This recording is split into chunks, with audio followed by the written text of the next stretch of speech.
Welcome to the Metal Maniacs Podcast. I'm your host, Jay Ingersoll, and I'm here with my co-host, Mod.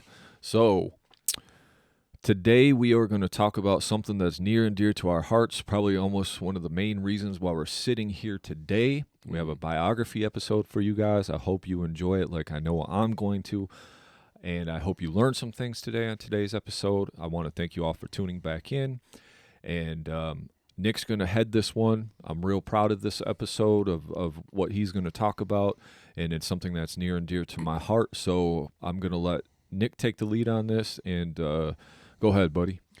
Thanks, Jay. Yeah, today we're going to talk about none other than Chuck Schuldiner of Death and his impact on death metal and music in general from the time that he started to play and put music out.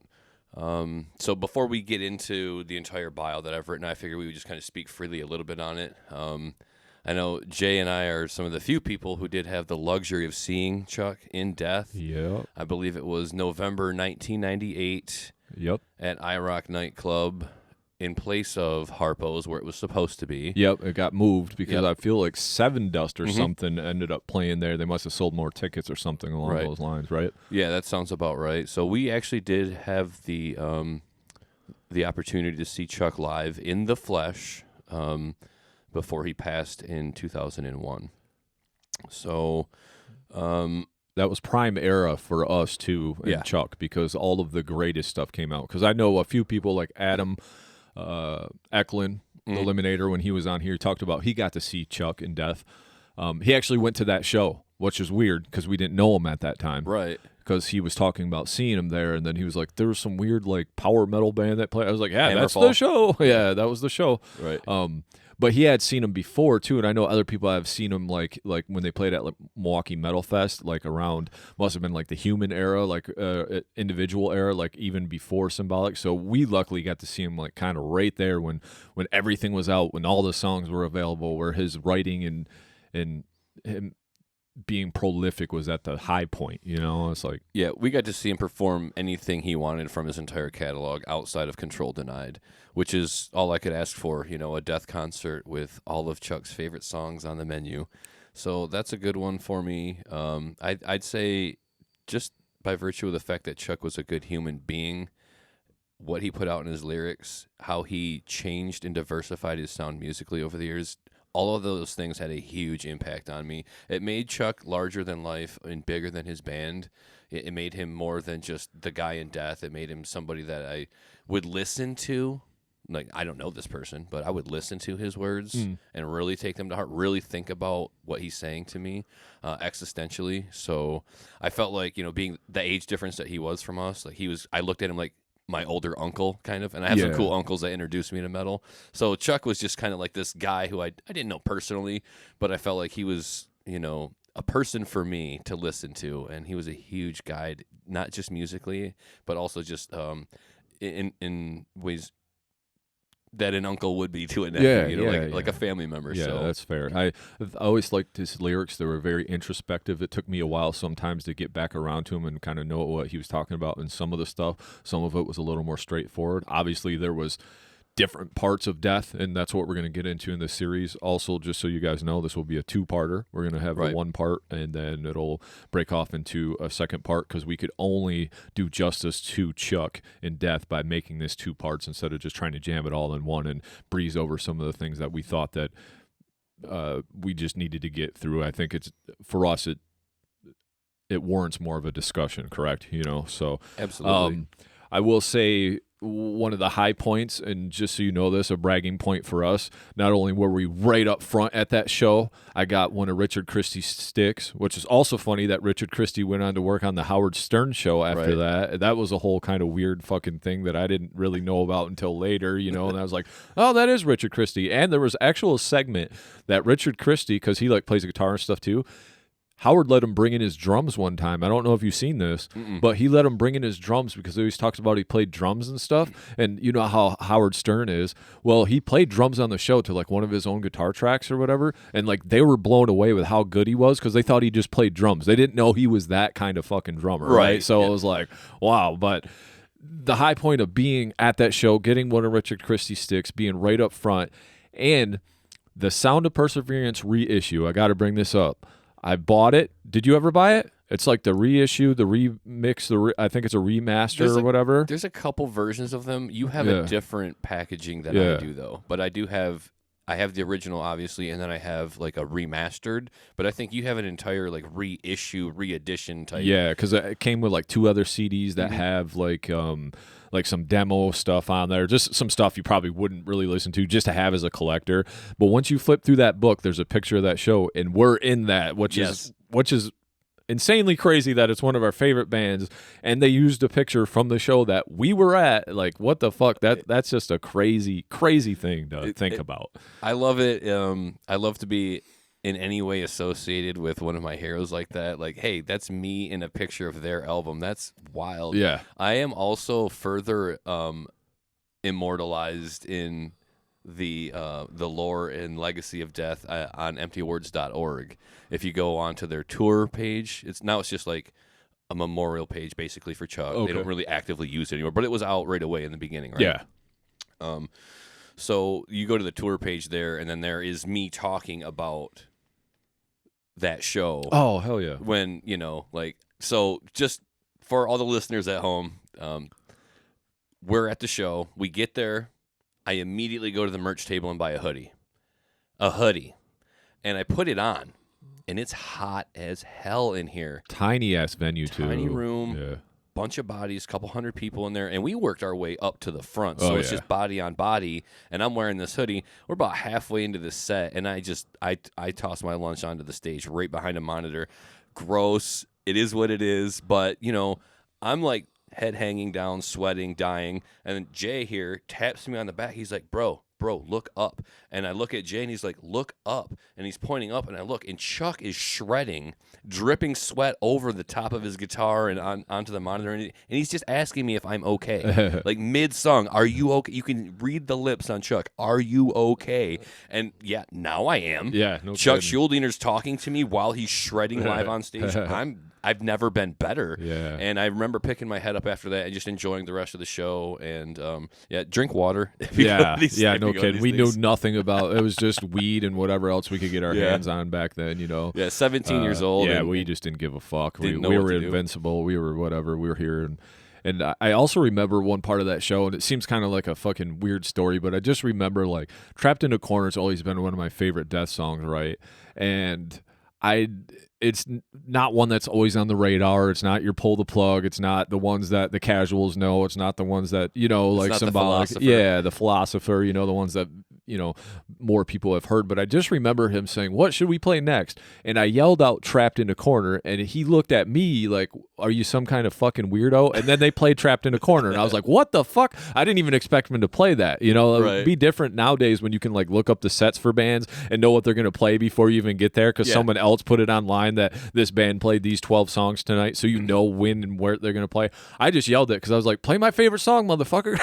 Nice. And they played it, and I was just like, and I remember him giving me kind of a look because we were sitting right there, like right in the front, like he had to look at us, like, and I just yelled that, and he just kind of gave me this weird look like, what a weirdo. But yeah, okay, here's Trapped in a Corner. I was like, oh fuck, that's badass. One last memory from that show for me is I remember the musicians up front all stepped off the stage, and they left Richard Christie on the stage to do a drum solo. And I'm watching them, and then I look back, and you could see like there's a corridor from where the stage exits that went back to the green room. And Chuck and Shannon were standing in the hallway, and I see Chuck, and he sees me, and he raises his like wine cooler to me, his like Seagram's wine cooler or something. He gives me the cheers because I'm still holding on to that rail. I'm not letting go. Like I'm watching death until they're gone and the lights are up, the house lights are up. So he gave me that. That was a pretty cool nod. Like I just feel like he cared about his fans, and he was a good person like that. And only Chuck can get away with drinking a wine cooler backstage. Oh yeah. Like, he was going hard and playing it off like no big deal. Yeah, he was the wine cooler kind of guy. Especially if you ever like. I remember the first time I heard him talk, I was like, "Wow, that's the voice that comes out of that guy." Because it was like some live video or something before we even seen him or something, or an interview or something, I believe. And then I was just like, "Oh, that's that guy's voice." It doesn't sound like that on tape, but yeah. So Well, I've got this whole thing here I'm gonna dive into, and I'll let you open it up to some points that you want to make when sure, as we're man. going here, man. Yeah, that sounds good. But yeah, all held Chuck, definitely big influence on my writing still. I mean, I just showed Jeremy that music, and he's like, "Oh, that's kind of a death riff," and I'm like, "Yeah, it's always just going to be in me. It's not going to not be there, you know." So, big influence on us musically, big influence on our writing, big influence on just the progression that we've made as musicians, and then so yeah, without death, there probably wouldn't be the Metal Maniacs podcast, to say, I mean, yeah, there's other bands out there, and I've been fans of other bands, but there's few and far between that I've been a fan of and related to like death. So with that being said, go ahead and let's get into it, buddy. I got you here. So the life and death of Chuck Schuldiner. Who is Chuck Schuldiner? Evil Chuck, the godfather of death metal, pioneer of the melodic death metal genre. Born Charles Michael Schuldiner on May 13th, 1967, to an awesome set of supportive parents, Mal and Jane Schuldiner. Chuck was the youngest of 3 children. He had an older brother, Frank, and sister, Beth Ann. Both were instrumental in shaping the person who Chuck would become. The siblings were all close, but it was the passing of Frank when Chuck was just 9 years old which brought them all closer together as a family. As a way of helping Chuck work through his grief, the family bought him an acoustic guitar. He wasn't very keen on learning to play that, though, citing it as repetitious and boring. We could have had a Chuck Schuldiner country musician. Ultimately, he was given an electric guitar, and that had a lightning rod effect on him and the world. And so it goes, and so it went. The healing power of music came into the life of Chuck Schuldiner. I think that's fair to say. I mean, as far as it's just funny though, they said the acoustic guitar is repetition boring. I mean, learning the guitar can be repetitious and boring. It's like you don't get good by not doing the reps, right? You know what I mean? Like, just like weightlifting, you're not going to get in shape. That's not the most thrilling thing to do, but it's just, it all can be kind of repetitious and boring, but you got to stick with it. Yeah, exactly. And I actually like how you stated that too, the healing power of music, because that's really the emotion and what evokes for most people, Yeah, and I think it really is important to know the genesis of the person and how important the music was to him and why it wasn't just a cool thing to do, but it was something that basically he kind of needed. The whole family kind of needed some sort of catharsis, and music was it for Chuck. Nice. So early on, we have Chapter 1, Evil Chuck.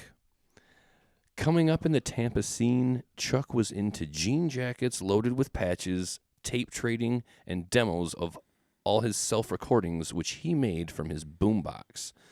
Known for his love of such classics as Iron Maiden, Kiss, Black Sabbath, and Judas Priest, his favorite band was Sortilege out of France. Later influences included Celtic Frost, Merciful Fate, King Diamond, Metallica, and fellow death metal pioneers Possessed. Early in his career, Chuck was often compared to Possessed. He would eventually distance himself from these comparisons by branching out his vision of death. As for the early work, Scream Bloody Gore remains a cult classic among all OG death metal fans. While it is fair to point out that Possessed's 7 Churches predates Scream Bloody Gore, and it meets all requirements of being one of, if not the first death metal album, it is fair to say that it was Scream Bloody Gore which really pushed the entire genre faster and heavier. Well, I think we talked about that on the death metal episode too. I kind of wove in some of that on the. So if you guys haven't checked that out, it was our second episode we put out. We went into the biography of death metal, and we kind of talked about that in there. I think some of the Scream Bloody Gore, not only did it push it, I think the production was a little bit better, a little bit cleaner, so you could tell what was going on. Right. And I also felt with the Possessed artwork, like the actual Scream Bloody Gore artwork with the skeleton and the goblet and the blood and all that, like that kind of really solidified, like, hey, this death metal.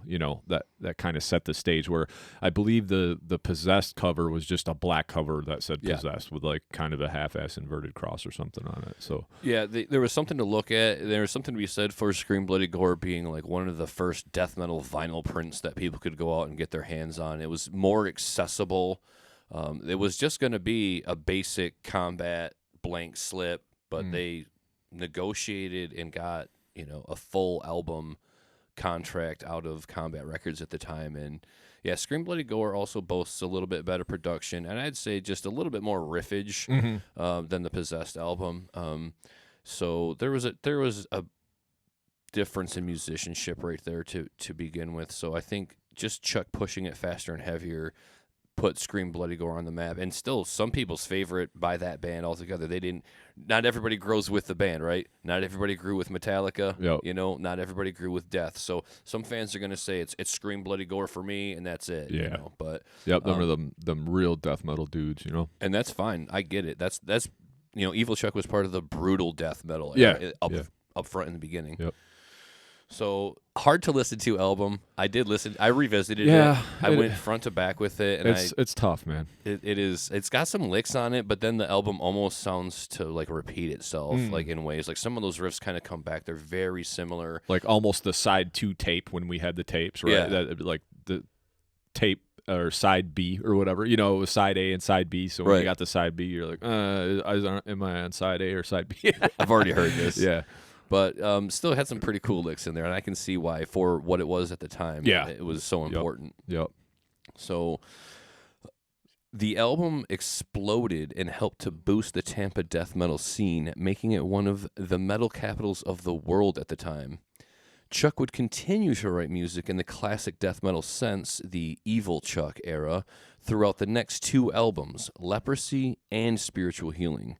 Each album along the way displayed growth in musicianship, production quality, and lyrical maturation. Songs became more refined with crisper and clearer sound, all while the content shifted from homages to horror movies, like see such songs as Torn to Pieces, Evil Dead, and Scream Bloody Gore, Regurgitated Guts, to looking at real-life horror stories occurring in our everyday world. See such songs as Living Monstrosity, Spiritual Healing, Low Life, and Genetic Reconstruction. Now, do you feel like that's just... we've talked already on this podcast a lot about just progression in our own selves as musicians and not repeating ourselves.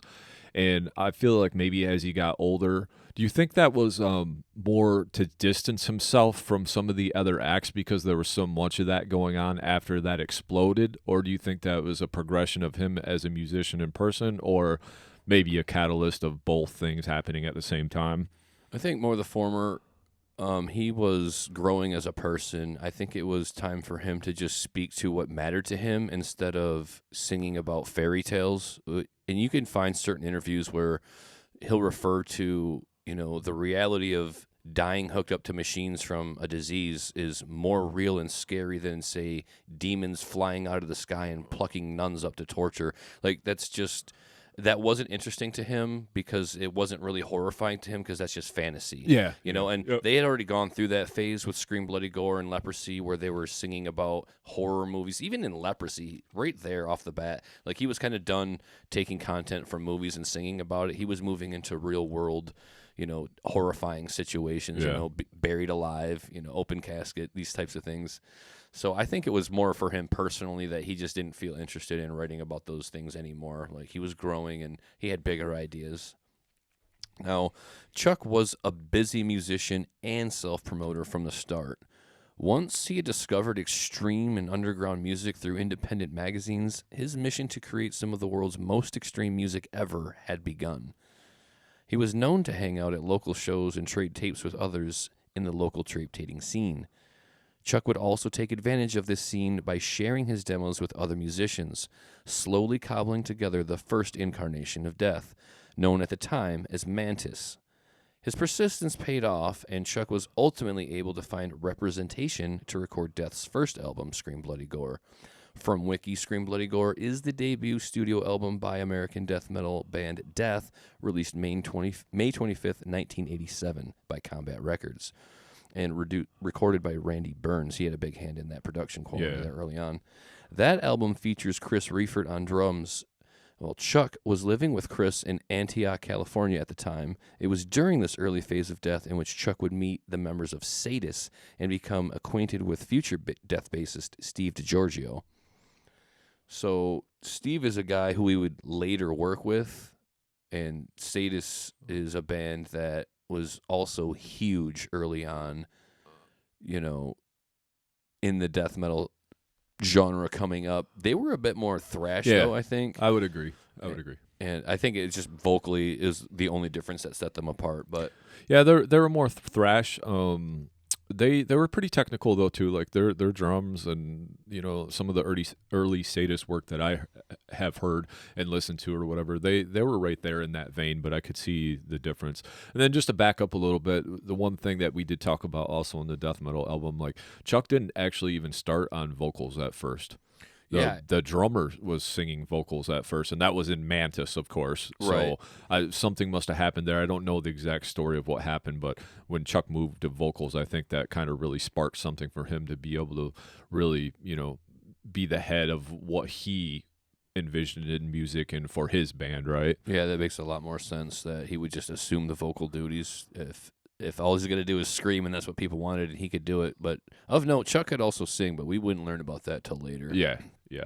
And then just more on DiGiorgio, like he's become to be prolific. I mean, he's on the newer Megadeth albums. I mean, he's kind of really staked his claim in metal far after Death. So it's just cool that he kind of he was in Sadis and he was doing some other projects, I'm sure, because everybody, dabbled in other projects back then too. But really to make a staple on a few of those Death albums that made a huge difference and really been like, oh, there can be good bass players in this genre too, Yeah, Steve brought the bass game up for all bass players in metal, and his work is definitely something to look into, and we may have to do a whole bio on him all into itself. It'd probably be worth the time.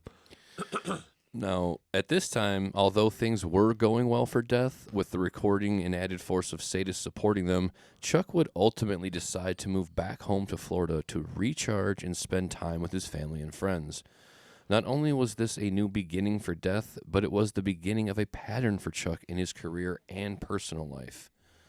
Now, many have opinions about his life and work, but for our part here, we will simply note that Chuck did have a new lineup on every album he ever recorded, Death or Control Denied, and he did garner a bit of a reputation for it.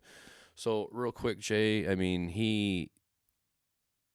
if you watch the documentary, Death by Metal, I feel like, with all due respect to everybody in there, in that documentary, they almost painted Chuck in a bad light just because of the constant ditching of tours, or not, like he would just be halfway into a tour and then jet. Yeah. Like, I'm done. I'm not doing this. Yeah. And also with, just looking at all of the lineup changes, it makes it seem like Chuck was like a difficult person to work with. But if you watch close enough, even a guy like Rick Ross will tell you, I wasn't playing enough. I saw it coming. Chuck is growing. I wasn't going there with him.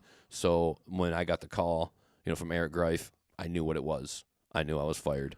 And with a guy like Terry Butler, who, Chuck had to record the bass lines for him in studio, one time maybe that's okay, but 2-3 times, he's got to go in there and record the bass for you, then he's just going to start thinking, well, maybe I do need another bassist. Yeah, and that just goes back to the maturation and growing too. Like, you got to have people that are on your level. He obviously probably did a lot of the groundwork to make this band successful.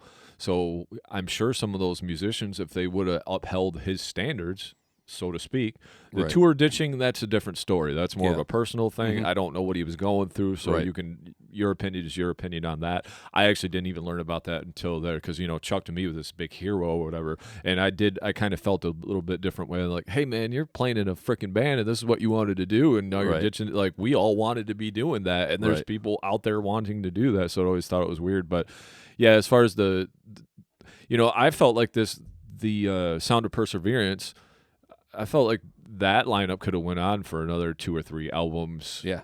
Because it's just like we always said before, like, you grow as a person, other people grow as people, but if you're not doing what Death is trying to do, what Chuck is trying to do, then see you, dude. I don't know what to say. I would be kind of the same way. Yeah. Especially if you had your option. Because obviously he had other musicians to pick from. He had other people that could play for him. Yeah. It's not like there was just the 4 guys that were around and this is as good as we're going to get and this is where we're going to go with it, so. Yeah, I mean, so initially it's just a departure from Chris in California. And Chris goes on to form Autopsy. Mm-hmm. And then he moves back to Florida. And then, so what we have here is while back in Florida, Chuck teamed up with the guys from Massacre, Bill Andrews on drums, Rick Ross on rhythm guitar, and Terry Butler on bass guitar. They got off to a pretty fast start once they did get together, only practicing a mere month before taking on their first show at a Milwaukee Metal Fest. This early lineup did a steady bit of writing, touring, and recording together. With this lineup in place, Death wrote and recorded Leprosy, another Titan death metal album for the history books, often lauded as their best work and one of the best death metal albums of all time. Okay, well, Leprosy being one of the best death metal albums of all time. I think that goes back to what we were saying earlier.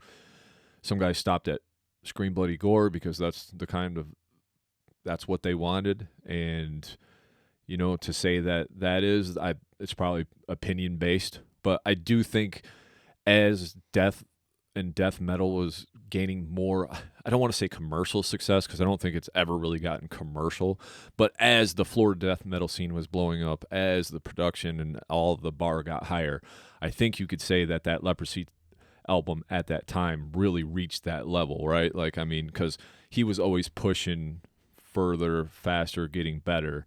So, I mean, there's some slappers on there, and it sounds way better than Scream Bloody Gore production-wise. And if people want to say that Leprosy is the best death metal album of all time, I mean, fair. I mean, it's a good album. Open Casket, Pull the Plug.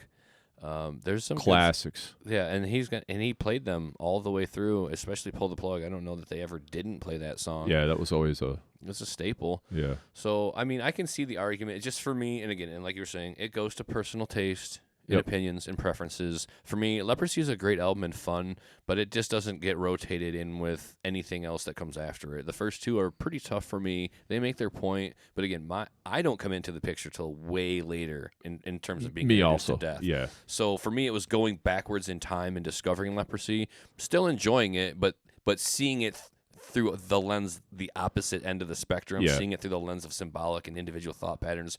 It's a little bit tougher for me to palate, but I still enjoyed it. I definitely was ready for Pull the Plug to come on live. So let's before you move on, let's just say though those first 3 albums, Scream, Leprosy, and Spiritual, the artwork on those fucking badass. Loved them, and it harkens back to the comic books of the era, right? It just felt like those drawings came right out of a comic book from Marvel, and I loved them for that too. So, as Death went along touring, they were writing and performing songs for the next album, Spiritual Healing. They did part ways with Rick Ross after the recording of Leprosy and introduced Cynic guitarist Paul Masvidal to the group as their touring guitarist at the time. Paul would later go on to join Death as a more permanent member, but not at this time. He was too busy with Cynic. So instead, Death was connected with metal legend James Murphy to fill in the slot on the lead guitar. Now, while James's work on Spiritual Healing is remarkable, his time in the band was short-lived. Not only that, but history looks back on this era of the band as a rough turning point for Chuck and Death. So I think Spiritual Healing, first off, that's when things started to become more technical. We're starting to progress more. I think getting introduced to James Murphy, it's always like you are who you surround yourself with. You're only as good as the shittiest member in your band, right? So you got to push yourself to a new level. So Chuck was starting to see where this technicality he was probably getting better at guitar, but then when you start, you're jamming with why am I losing his name? For the touring guitarist? Paul Masvidal. Yeah, Paul Masvidal. Badass guitar player. So right then, Chuck's already got to step up his game because he's probably playing with a dude that's just as good, if not better than him. And now we're talking about getting James Murphy in the band. Spiritual Healing, now you're starting to talk where I'm coming in a little bit more. Obviously, I started the same spot because you showed me Death. You showed me Symbolic. Actually, Garvey showed me individual thought patterns. I've seen the philosopher video, but when you got me into symbolic, that's when I really started diving in. And then as you go back, but spiritual healing, now that one's an easier one to go back to than leprosy or Scream Bloody Gore, because now our songwriting's starting to get a little more cohesive. The technicality's starting to be a little more what my personal taste, evolved to. And then you got James Murphy, which at the time, I don't really know what lore behind James Murphy was, where he kind of came from. I feel like he was in another band before that, wasn't he? Obituary, maybe. I don't know if it was before that or after. Yeah, I know he played in bands that were around, but we know he's one hell of a guitar player, you know, and heralded. Yeah, exactly. So I because even some of the lead work, when you listen to spiritual, it's kind of like you starts hearing the sweeps, and you start hearing these things that you didn't hear before in the technical department of death, where we're just riffing now. But now we're doing tapping harmonies together. Yeah. We're doing sweep picking. We're so it's just like, okay, now we're upping this game completely, right? Yeah, it had all of the feel of the previous two albums. It had like the brutal death metal riffage and rhythms. But as you say, with the tapping and the sweeping, the lead guitar starts kicking up to another level, and you start getting more melodic segments of the music, and it's not all as brutal and in your face, but the guitar work is standing out to you more, especially when you have a top-notch musician like James Murphy in the second guitar spot. So Spiritual Healing, a great album and a major turning point for, the band Death, but also for Chuck personally. I would say, a tough time, and I'll go on to say here from the bio that, several tours did not go well at this time. And not only did Death jettison a number of tours midway through, but Chuck also signed off on having the band tour Europe without him. It was an ordeal to be certain, but at the time, it seemed, he simply did not want to travel. The need for work-life balance demanded he rest. The band went on the road in Europe with 2/3 of the legal band known as Death in support of Creator, but the fans were pissed, and obviously. The members of the band at that time knew that the run was over once that tour ended, and Chuck was again left to start over with his vision of Death. So that pretty much concludes like part one and what I would consider the evil Chuck era. There are hints within this era of members that he would work with in the future, and there's a feeling right here at the Spiritual Healing album that Death is branching out from brutal death metal and more into the melodic, more into the progressive. It would feel like Spiritual Healing is almost spinning their wheels in the mud a little bit, like how much more brutal can we be? And I don't feel like that's necessarily the full story. That is part of it. Like the brutal part started to get a little bit old, and he was leaning into more of the musicianship, the technicality, the melody, and that would be very prominent going forward into the second segment of this bio about him. I just think that whatever was going on with Chuck at the time, the lack of completing tours was really hurting him. His reputation. They were dragging his personal life into things in whatever ways, I don't know. They aren't even really specified in the documentary. They were just, music is hard enough to do in any era ever. They didn't make a lot of money at doing this act at all. And I think when you start dragging people's personal life into it, it's beyond necessary. Like you don't even really need to bring in his family life or any of that business whatsoever. If he felt like he couldn't go to Europe to play, I mean, maybe a conversation could have been had to say, hey, can we come back to this? I don't want to do this. And Chuck, for lack of a better term, seemed like he was homesick. Often. And that was one thing too. They went to play Europe later. Right. So it's something that just at that time in his life, it just wasn't something he wanted to commit to. It wasn't something he wanted to do. Also at that time, wasn't there more legal action taken? Like, because the band was actually trying to like continue the name without him, and there was some like litigation or something behind that. I thought I seen that in that documentary where there was like some back and forth where they almost had to do some court stuff, or they went to court about it, and no, death is mine, no, this is death, and we're going to continue without you, which is kind of weird because it's been his band for the last 2 albums at least. Yeah, they had numbers on their side, but fortunately, Chuck was able to retain the rights to his own name and music. I'm sure he would have parted ways with the name too, as he would go on to say later in his career. Like, at this point, it's like a name that I'm kind of tied to. It's something I came up with when I was a teenager. It's 7 years later, 8 years later. If I could, I would.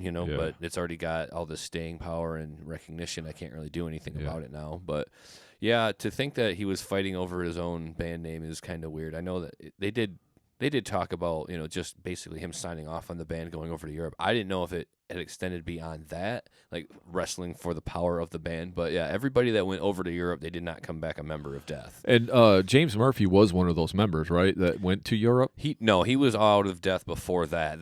They got Paul involved before that. Now, Paul, I don't think was either. He wasn't a member of that either. It was Terry Butler and Bill Andrews who went over with 2 other guys. I don't know if Paul was in. I couldn't imagine Paul going over there and doing that. Yeah, because you wouldn't think that later, but that we'll talk about that he would start working. Yeah, he would. I don't think he would work with Paul later. There's fighting over that or whatever. Yeah, that doesn't seem right at all. Those are some names I could definitely stand to correct myself on and figure out who those members were. But like, to think that you're just going to go over there and call yourself Death, or even go forward as Death, like without Chuck, is pretty mind-blowing. But yeah, thankfully once that all resolved and that tour ended and the dust settled, Chuck did decide to reach out to some other musicians and pick up the pieces and continue writing music as Death, and usher in what I would consider the more melodic era of Chuck's work. And what we will come back to and call in Chapter 2 of our biography of Chuck Schuldiner as the Godfather of death metal. Yeah, that seems about right. I think with his name, this marries our second episode, the death metal episode. He was mentioned a lot in there. We're talking a lot about what death metal was, and I think he just came in at the right time, had the right passion for it, wanted to do that kind of music that was heavy, fast. And it was just the right time for him. And then snagging up the Death name, I mean, there's a million bands that wish they had that name now. That so it says here that Andrews and Butler continued to tour of Europe as Death to fulfill the band's contractual obligation, and recruited roadies Walter Trashuler and Louis Carsales, vocals, guitar respectively, to replace Schuldiner, much to Schuldiner's shock and disgust. Yeah, he wasn't too happy about that. In the documentary Death by Metal, it does go on to say that Chuck, a few weeks into that tour, did want to join back up with them, but they kind of talked him out of that. Not the band, but just management and all sorts of people. And Creator was pretty pissed with Chuck for not signing on initially, so they didn't want him out there. Fans were kind of pissed that he wasn't out there from the get. Like, oh, so what, you're going to come in halfway to the tour and the fans that got to see this alt version of Death, they just missed out. So it was probably, again, a real hairy situation. I just am befuddled at it, like, oh man, I don't even know about this. So I would want to go over there, but I get it if you got things going on in your life to where you're like, I've been there too, where like, nope, not doing that, not even, I don't care what happens with it. He probably hit that stage of just, fuck it, I don't care what even happens with it, go over there and do it. I know we've been lobbing around these nicknames, Evil Chuck and Godfather of Death Metal. I just wanted to go on during this podcast and say that he refuted both of these names, and he would do it lyrically in the Sound of Perseverance album when he says, when you think of me, try to wash the evil from your mind. He's basically saying, I'm not an evil person. I've been trying all these years to wear cat t-shirts and be a spiritual kind of guru type of guy. Like, I'm not some satanic guy. I'm just a normal person who likes heavy music. And he was trying to wash that evil, from his name for many years, after he might have had fun with it as a teenager or whatever. But, 10 years on, you don't like being called evil, maybe. Right. It's kind of boring. I'm not evil. Like, it's boring. Quit calling me that. And to be called the Godfather of death metal, I'm sure he was flattered by it. But again, he didn't set out to be that. and he didn't try to stake any claim to that or, own that mantle whatsoever. It's just something that people thrust onto him, to which he would constantly say, like, things like, I'm flattered, or, I'm just a guy who's just playing heavy music. Right. I'm not trying to be the godfather of death metal. I'm not trying to be these titles or live up to these things. I'm just playing music that I like. And I think that it's fair to say that even though we use them, I use them tongue-in-cheek just to kind of distinguish the eras makes sense. of his music. Yeah, that makes sense. But I think that I would be doing Chuck a disservice if I didn't mention that. I know that he had feelings about those nicknames, and I think it's fair to put them on record and recognize them too. But it does help categorize his music catalog a little bit. Like, I'd say Scream to Spiritual, that's the brutal death metal, ergo evil Chuck. And then Godfather of death metal, that's just looking from almost Control Denied in hindsight. That might have been coming into the vernacular before Control Denied. They might have been calling him Godfather of death metal, during Symbolic, giving him his flowers or whatever. Long before he even moved on to the other project. But I think it also comes into speak where it's like, Possessed. Yeah, we know of them, and they were kind of coined maybe some of the first guys of death metal. And as we talked in, back to reiterate again, sorry to say it again, but in our death metal episode, we kind of went through that. And there was a lot of bands emerging: Cannibal Corpse, Morbid Angel, the Florida death metal scene, Deicide, all these Obituary. Like everything was kind of coming to a head. So to kind of like pinpoint one person or the other, but the impact that Schuldiner had and what Death had and the longevity, albeit whether he toured or not, or some of the not had the same band members, but for lack of a better term, had the perseverance to continue that through and continue to have that fan base all the way through and to continue to make this thing work even through all the personal issues and everything. That's why I think the Godfather of death metal could be coined to him, because, I mean, who's possessed? I don't want to say that sound condescendingly, right? Like, I don't want to be like, well, who's possessed? But I do want to say that it's like they were never really on the radar like Death was, or some of these other bands. So like the work really isn't there with the few albums they put out, right? You can't get to be the Godfather of death metal on just one album, right? On Seven Churches, you don't get to be the Godfather of death metal. You can be, the inception of, the origin, the creator, the founder. You can be first two, but the next person to arrive can really take and conquer that. And none of this, pits anyone against another. Like Jeff Becerra and Chuck Schuldiner hung out. They were cool. They were like friends, I mean, there's a relationship there. So, if Jeff ever were to hear this podcast, I would never want to misrepresent him or his band. Like they got along, they're friends. But I think Jeff even himself would have a bit of an objective opinion that if the words Godfather of death metal were thrown out, he would immediately say Chuck Schuldiner. Yeah. And he would say no, and rightfully so, because Chuck just was prolific.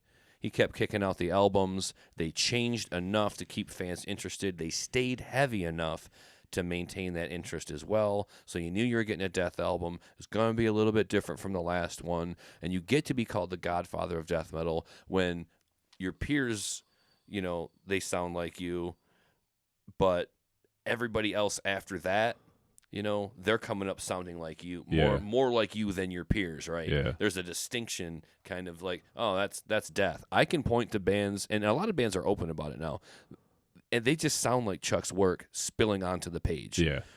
Listen to Crypta. Those chicks kill it. They sound a lot like Death, vocally and riff-wise. They lean toward that brutal side. Like they lean toward that spiritual healing hard. I'm familiar with them for sure. And so there's just a lot of bands now that they have immediate death influences, whether you can hear that or whether they're just going to tell you in an interview. Like maybe Michael Keane is a huge fan of Death from The Faceless. I wouldn't doubt it, but he's got a lot of those qualities to him, right? And I think, Mick from Slipknot, he'll let you know he's a fan of Death, right? Like I think people will tell you now that they're a fan of Death, and you get to be called the Godfather of death metal when that happens. Yeah, exactly. I agree 100%. What I loved about the bands that stuck out from Florida or that whole scene or that time was just like Death was Death, And they all had, I mean, you got your thrash beats, you got your 2/4, you got your little bit of grind, which really, Death, the funny thing, Death being Death, there wasn't a lot of grind in their music, almost none. Yep. It was like a lot more thrash beats, so it's just kind of funny how that evolved. But like you get into the Cannibal Corpses, the Obituaries, Morbid Angel, Deicide, all bands that made their mark, all bands that were kind of peers, so to speak, whether they liked each other or played tours or not, but they all had their own unique sound. Yeah. They had the same elements, but they all had their unique sound. But I don't feel like any of those bands made the progression that Chuck made from Scream Bloody Gore to the Sound of Perseverance. You wouldn't even know it's the same band. Nope. You might be able to recognize the same vocal. There's a little bit of maybe the right hand action that might be the same as far as guitar playing, I should say. But no other band, you're not going to listen to Eaten Back to Life, Tomb of the Mutilated, and then obviously listen to The Bleeding and be like, this is a different band. Like, I mean, there is some growth there. Same with Morbid Angel. Production better, songwriting better. They've all gotten better, but they all just kind of stayed in their lane. Whereas, Chuck, it was just very unique the way he took one thing. And I think that had a lot to do with the revolving door of band members too, because he was able to do different things and create different soundscapes musically that he never was able to if he would have just kept the same three dudes in the band from the beginning or whatever. Right, yeah. And I don't know that one had to do with the other so much. I couldn't be certain, that the style changed based on the musicians or the musicians changed based on Chuck's changing style, but each one had a noticeable impact from album to album, especially when you jump from spiritual to human, and we'll talk about that more in detail. Yep. And then you go from human to individual. Every single album that gets a new member in that lineup, like, it's noticeable. You feel a different panache in the lead work. You feel a difference from Bill Andrews to Sean Reiner on drums to Gene Hoglan on drums. There's just so much nuance. There's so much difference, especially when you get to human and go forward. The musicianship level definitely jumps off the page. You notice it. It sounds different. I was even trying to make it clear to my wife, who doesn't know anything about death metal. I just play her something from the beginning, and I would say, listen to how the drums sound. They almost sound mechanical and in a box. Yeah. And then I said, you come over here to this later work, hear all these bells and whistles going off, all these nuances, all these little things that were not happening in the earlier albums. They just colored their art so much more in the later work, which we'll get into in part 2 of this. But no other band, I agree, no other band had the career that Chuck did in Death, where their sound changed so drastically, yet remained so true at the same time to where it came from. It came from that attitude and that aggression of making extreme music, but the growth of both lyrics and musical content was undeniable. I also liked if you look at the Death logo, how it changed. Yeah, it stayed the same, but it changed. Right, it went from like the spider and the spider web and the real hard inverted cross, and then it just like evolved into this more sleek. It's the same. Yeah. But it's just a more sleek version of it without the bells and whistles and all the bullshit. It kind of, but it's the same thing. So like, but you look at it goes to another point that we had where less is more. Yeah, right. Yeah, exactly. It was kind of like the logo itself was a little bit convoluted. The spider web, the inverted cross, the sickle, the Grim Reaper head. Until you finally get to the last album, and only the sickle remains. There's no spider web. There's no inverted cross. There's no death. Reaper on there. So yeah, I think it reflected the growth of Death all the way too. Just take it a little bit out. It didn't hurt to take a little bit out. It actually made it sound better. Yeah. It actually made it look better. Yeah. So yeah, that's an interesting detail too. All right. Well, that concludes the episode 1 of our 2-part series of Death. Hope you guys learned a little bit. Hope you guys were open to that discussion. I know it's one thing that we really enjoy talking about because like I said, it holds near and dear to our heart. I'm looking forward to episode 2, so make sure you guys tune in for that. If you guys enjoyed this podcast, we appreciate a like, a share, whatever you can do. Share it with a friend that likes death metal. For us, we're just trying to get this out here and build our metal community. So any likes, shares. So far, you guys have seen the other episodes. Go back and listen to some of the other ones, especially the death metal bio episode. That goes through a lot of just the history of death metal, not necessarily into death, but this ties in perfectly with that. And with that being said, we appreciate you guys if you listen, especially if you listen this far. And much love to you guys, and keep it metal. Yeah, drop us a comment and definitely keep it metal. Peace.